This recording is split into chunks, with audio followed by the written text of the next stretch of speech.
السلام عليكم ورحمة الله وبركاته. اللهم صل وسلم وبارك عليك يا حبيبي يا رسول الله.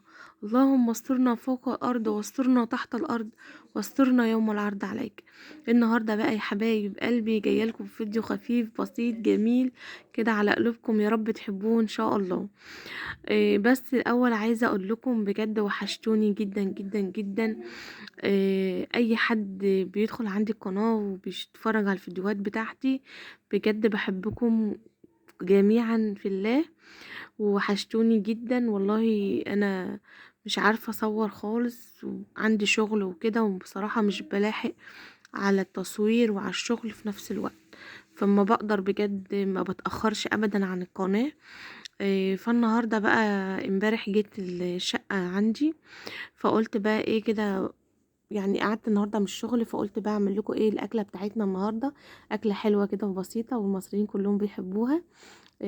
اكله فوليه بالرز دي. في ناس الله يعني تعرفها وفي ناس ما تعرفهاش. هو بنجيب الفول الاول حاجه بنعملها بنقلي البصله بتاعتنا على النار، وبعدين نحط الطماطم. حطيت صفيت طماطم وحطيتها، وحطيت عليها كيس صلصه عشان تبقى حمرا زي ما انتوا شايفين كده. وبعدين غسلت الفول بتاعي غسله زي الفل كده، وحطيتها بقى ايه في سلطه الطماطم بتاعتي بعد ما طبعا ما اديتها غلوه. وبعدين هسيبها بقى على البوتاجاز على نار عاليه عشان تستوي. طبعا بحط لها ميه كفايه وكده عشان ايه، اهم حاجه الفول بتاعي يستوي قبل ما احط الرز، يبقى فيه سنه كده بس، عايز سنه سوا اروح حاطه بقى الرز على طول. هنا بقى انا كنت خلاص الفول يعني قرب خلاص يستوي، يعني فاضله ايه حاجات بسيطة ويستوي. فروحت بقى ايه غسلة الرز بتاعي غسلة حلوة زي الفل كده. وبعدين نزلت بقى ايه على الفول والصلصة بالرز زي ما انتوا شايفين كده يا حبايب قلبي.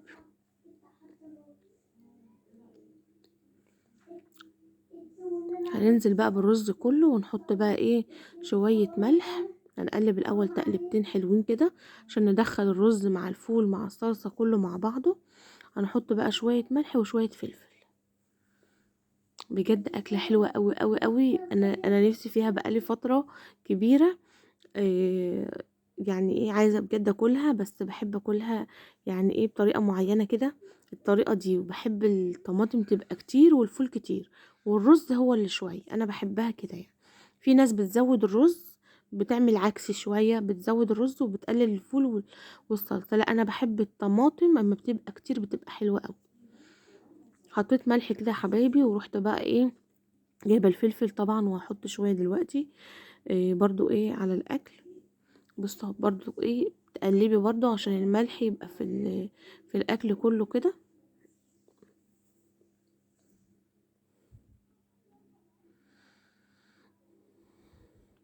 كنت بدوقها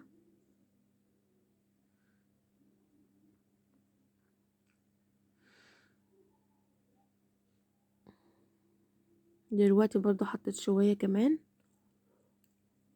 وهجيب برضو الفلفل واحط شويه. يا رب الفيديو النهارده يعجبكم وينول اعجابكم يا رب كده، وتحبوه وتحبوا الاكله دي وتجربوها. عايزه اقول لكم بجد يعني وحشتوني جدا. عايزاكم تعملوا لي كلكم لايك، لايك واشتراك. واللي اول مره يشوف الفيديو بتاعي يعمل لي لايك واشتراك وتفعيل زر الجرس عشان يوصلكوا كل جديد، وسبسكرايب للقناه فضلا وليس امرا. بجد بحبكم في الله. بصوا بقى كده انا حطيت الفلفل والملح وكل حاجه، وبقى إيه هعلي عليه عادي، وكأنك بقى بتسلقي رز. الخطوه الجايه دي كأنك بتسلقي رز. بصوا بجد تحفه. بصوا حمار الرز، طماطم باينه فيها والفول مستوي بجد تحفه وجميل جدا جدا جدا. طبعا انا وطيت عليه اما شرب الميه كان في سنه ميه كده وطيت عليه. وبصوا بقى جميل جدا واستوى معايا وبقى ما شاء الله. دي اكلتنا النهارده. هنحمر بقى بطاطستين وناكل. تعالوا كلوا معانا. ودلوقتي بقى طبعا اي ست شاطره بعد ما بتخلص بقى الاكل اللي هي هتاكله النهارده، تغسل بقى ايه اللي وراها كده وتصبن بقى المواعين تصبينه حلوه كده. بصوا بكرة أول شعبان، بجد كل سنة وأنتم طيبين، ودايما يا رب تكونوا بخير وتكونوا بصحة وسعادة وسلامة في حياتكم، ودايما يبقى قلبكم أبيض وتحبوا الخير للناس. عايزة أقول لكم طبعا الشهور رجب وشعبان ورمضان أجمل شهور طبعا عند الله. الصيام فيها بجد الواحد بيبقى حاسس ان هو بجد يعني بيعمل حاجة حلوة قوي. يعني انا الحمد لله، يعني انا صمت اول رجب. يعني ما صمتش كتير، بس صمت 1 و2 رجب، وصمت 13 14 و15. وربنا يا رب ان شاء الله ان شاء الله يقدرني واصوم بقى في شعبان برضو ايام. عايزة اصوم في شعبان ايام كتير صراحة. فربنا يا رب يتقبل منا ومنكم يا رب صالح الأعمال كده، ويكون يا رب شهور حلوة علينا وعلى بيوتنا وعلى عيالنا، ونشوف عيالنا كده يا رب في أحسن حال. وبجد الواحد مش عايز من الدنيا إلا رضا ربنا سبحانه وتعالى، وإني أشوف ابني أحسن إنسان في الدنيا، واتمنى للناس كلها الخير في حياتهم.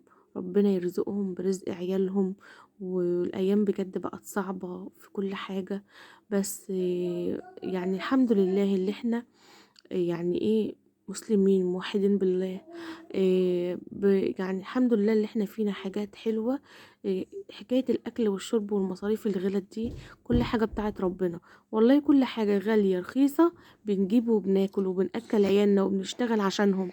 ربنا يدينا الصحة عشانهم بإذن الله. قول لهم يا عمر كل سنة وانتم طيبين. كل سنة وانتم طيبين. شوفوا الفول بقى هو بيستوي في النار، فاحنا بقى دخلنا لقينا. كل سنة وانتم طيبين يا اخواتي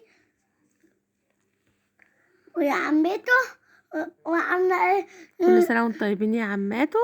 كل كل سنة سنة وانتم طيبين وانتم يا جدو. طيبين. كل سنة وانتم طيبين. كل سنة وانت طيب كل يا سنة تيتو. وانت طيبة يا تيتا. ربنا يشفيك ويشفي كل مريض يا رب، واشفي كل مريض يا رب.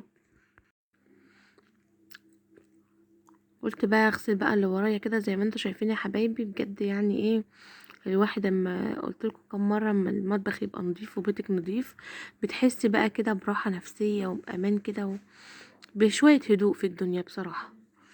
بحب انضف كده ورايا، ما احبش يعني اسيب اي حاجه اقول لبكره اعملها، لا ما بحبش كده خالص انا.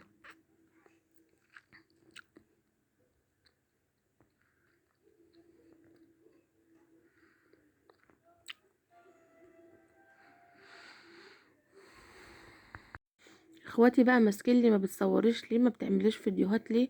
والله يا جماعه انا بطلع الشغل وباجي، يعني اقول لكم الساعه 9 او ساعات 10، يعني عبال ما اكل واشرب واشوف ابني واقعد مع ابني بجد مش بلحق اصور اي حاجه. وطبعا وكمان هما بيبقوا عاملين الاكل، يعني فاهميني. يا مثلا اختي جت قبلي بتروح عامله هي الاكل كده، طب انا هصور لكم ايه يعني؟ فاهميني. فانا عايزه ان شاء الله باذن الله، يعني انا قاعده في شقتي كام يوم كده، ربنا يسهل الحال كده طبعا مفيش بقى حد يطبخ ولا كده، فانا بقى ان شاء الله باذن الله هصور لكم برضو شويه فيديوهات كده حلوين. بس خليكم معايا بقى يا جماعه. مشاهدات بصراحه يعني بتزعلني قوي. ما بلاقيش كده مشاهدات حلوه كده تفتح النفس. واللايكات كمان، يعني بشوف ناس مشاهده واللايكات مش محطوطه. ف يعني خليكم معانا يعني كده، وقفوا جنبنا، اسندونا في القناة. بجد الواحد تعب جدا وبجد بجد يعني انا مش عايزة اسيبها ومش هسيبها، حتى لو ما كسبتش فيها اي شيء مفيش مشكلة.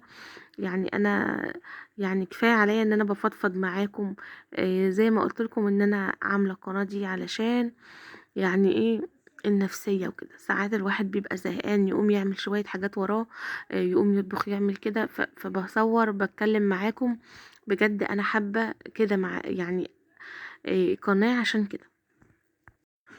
وبصراحة يعني دلوقتي ما يعني مثلا حتى لو غبت عليكم بحب اصور لكم، يعني حتى لو حصل لي ظروف وما عرفتش ان انا اصور، بيجي برضو وقت ان انا لا انا عايزه بقى اصور، انا لا انا كتير كده، انا بقالي كام يوم ما صورتش، فانا بجد يعني عايزه دايما اكون معاكم كده.